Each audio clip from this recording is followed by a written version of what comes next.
Ayan guys, safety fire drill tayo. Yan o, yung grupo natin o. Yan. Yan o, paano patayin yung apoy.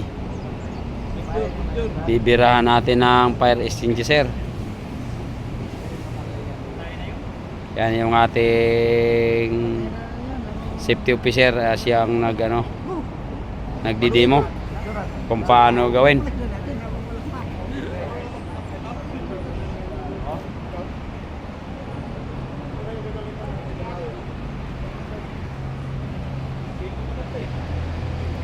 Demo.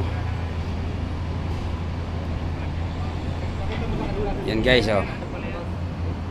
Yan, paano gawin yung may pin kasi yan, tatanggalin mo muna yung lock tapos may bunutin yung pin. Yan. Yan, kung paano patayin yung apoy. Ayan ang apoy, oh. Oh, layo-layo tayo konti kasi malakas yung yan, impact. Yan. Ayan guys, oh.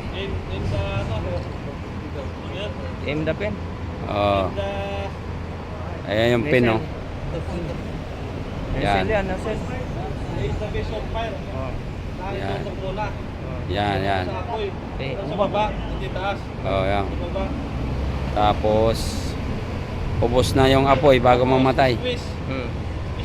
Oh. Tapos side by side. Oh.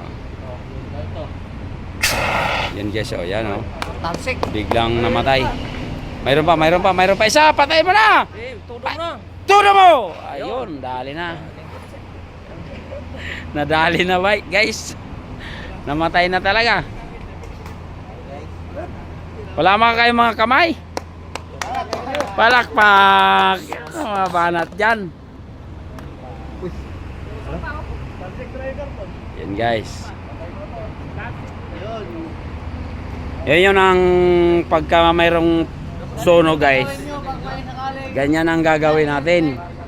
Kailangan ipakwit kayo sa safety na lugar. Ganun yung gagawin nyo.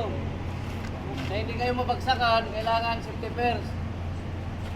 Yan ang sa the big one na sinasabi kung sakaling darating, no? Kailangan lalayo tayo sa mga concrete na pwedeng bumagsak. Doon sa may evacuation center.